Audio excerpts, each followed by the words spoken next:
we are still far off behind as a society in terms of the way we relate with teen mothers. The stigma and the shame that is attached to it, and the way the community views you as if you have some sort of leprosy and you are a burden. 1, 2, 3, 4. Hi, my name is Patricia Nudiorao, and I work here at STADA. So teen moms, I think for us the teen moms have been a major cohort that we wanted to reach, just because of the multiple discrimination that they face. So being that they are already survivors of sexual violence, people rarely see it as them being survivors of sexual violence, because really under the laws of this country, anyone under the age of 18 is unable to consent to any sexual activity. So that makes all of them survivors, but often the society judges them, and no one really normally feels like they are a cohort that has already gone through abuse and that needs to be targeted.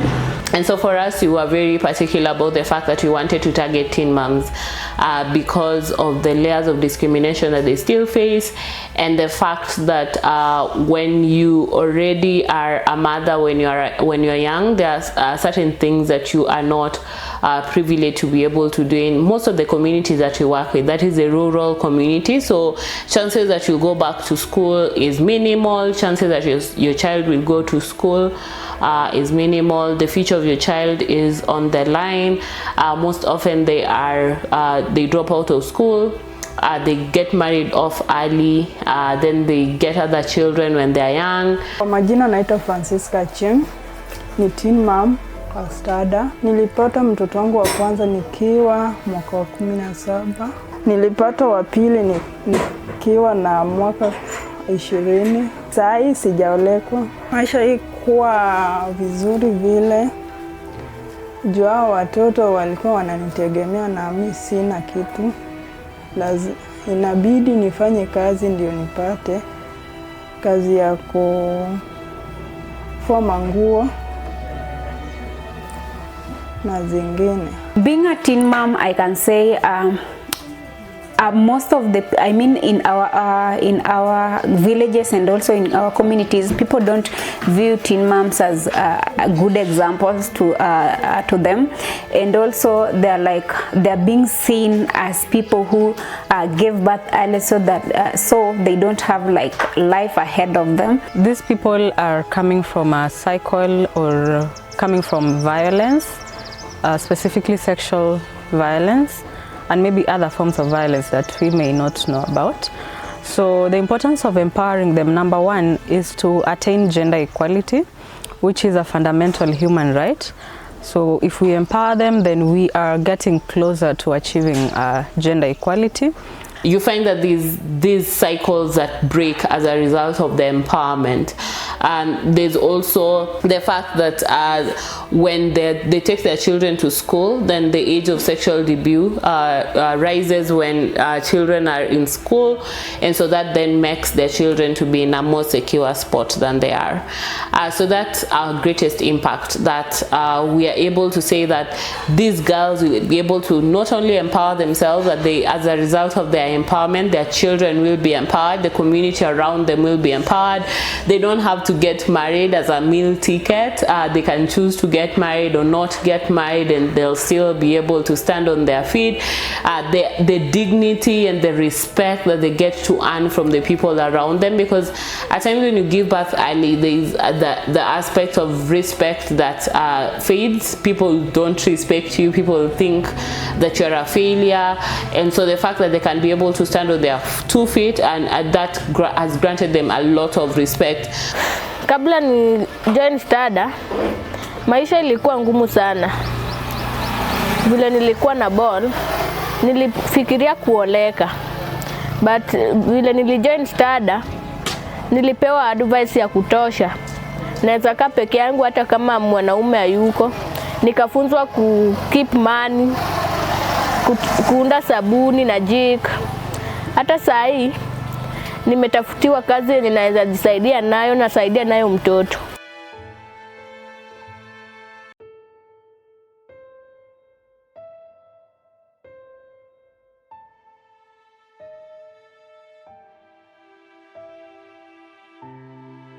One of the things that I've mentioned is the fact that these girls have gone back to school.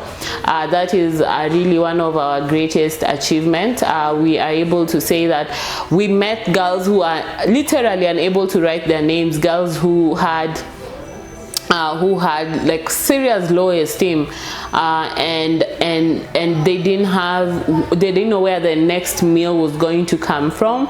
And so having them start businesses, run businesses, come together to be able to even offer employment. We have a majority of them in the sanitary towels production unit, being able to earn an income and to be able to support themselves is huge for us. And even if it's not like the income and all that, like the sheer dignity that has been restored to us is huge.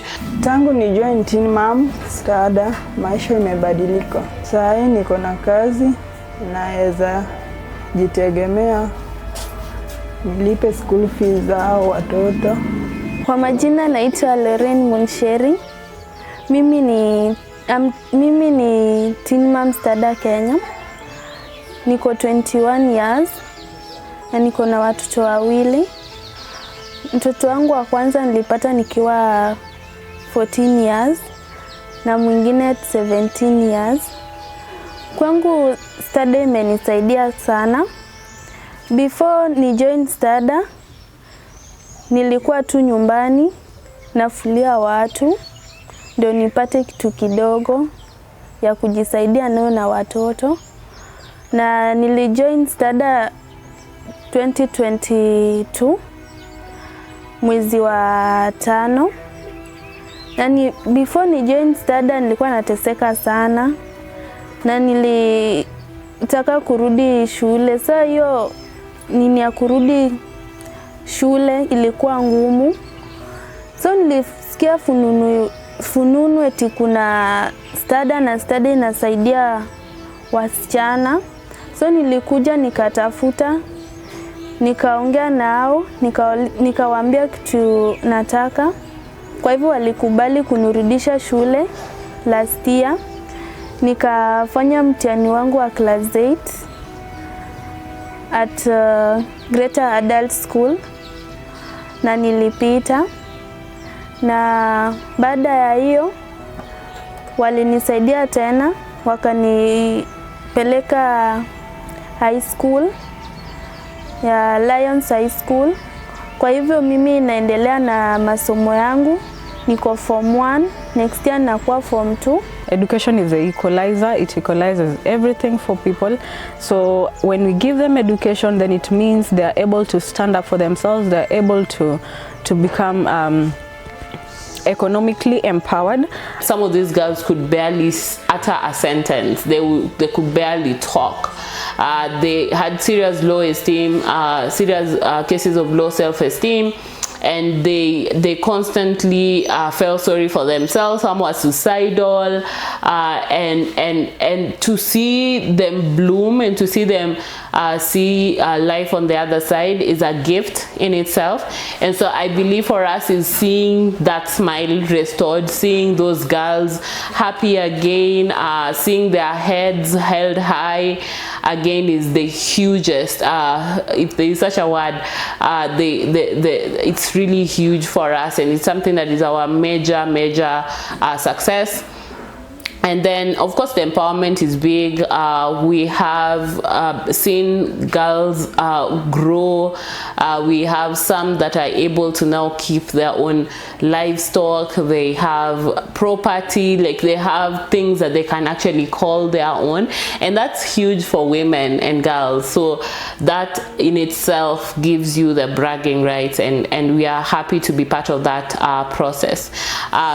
Seeing children go back to school is huge for us. For us at the beginning, we were very clear about the fact that we didn't want a handout program where we'll be giving them things. We wanted them to be able to stand up for themselves and to be able to make their future, put their future in their own hands. So we didn't want to be able to be the people that are saviors and bring the savior mentality. We wanted them to be their own saviors, because we believe in their power and their strength to be able to move their life from one point to the other. So for us to see them take their future into their own hands is a huge success for us, and yes, and so we are happy to have been part of that process. So our structure works in this way. We have them come to our center. So you have a teen mom center where they come for a total of 6 months. So throughout the 6 months, they're taken through empowerment programs, they're taken through counseling, they're taken through table banking and other things, and then we let them stand on their own. So it's a registration of self-help groups, and for them to be able to stand on their own before we bring in the others. We have linked them to businesses where they've gotten employment. There are some that have their own businesses that have employed themselves. There are some that we have employed within STADA. And so we make sure that before we officially transition them to the next level, that all of them have some level of stability and that they're able to stand on their own 2 feet. And so the process of recruitment starts afresh. Coming up with a teenage mom center, and this center is where we expect them to be coming frequently and doing their businesses, because we've empowered them economically. So we expect them to maybe put a salon there, them do their table banking, mat making, and also soap making. This is where they can also, it's children friendly. They can come with their children. We also have somebody who will be taking care of their children as they do their own things. STADA imenisaidia sana. Vile STADA imenisaidia, hata mimi ningependa nikienda mbele niweze kusaidia watu wa community wengine kama wasichana wadogo, wa teen moms. My name is Donella Amondi Okaka from STADA Teen Mom. I got pregnant while I was 16, and that is when I heard about STADA, and I was recruited in the Teen Mom, where STADA has been of help to me, because while I was at home I didn't have anything to do, but when I joined STADA we started learning how to make soaps, jigs, and we used to have meetings where we learn from one another. Nilipata mimba nikiwa 17 years. Nilikuwa kenye siku tarajia. Vile nilipata mimba, wazazi hawakufurahia nayo. The fact that this is something that is here with us, how can we create solutions without stigmatizing the people who've gone through this ordeal? Because as I mentioned earlier, I think most of us don't look at teen motherhood from the defilement angle. These are survivors of sexual violence. These are children who've been defiled. These are children who have been failed by the society that we live in.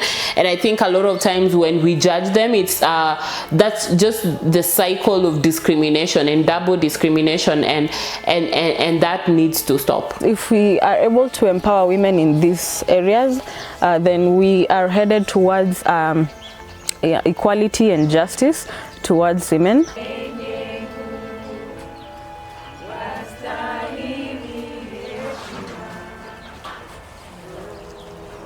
Thank you, STADA. Nataka kusema asante STADA kutusaidia sisi kama wamama wadogo. Ni STADA iendelee hivyo, iendelee kusaidia young girls kama mimi, waendelee kujimprove kwa life. Asante kwa STADA.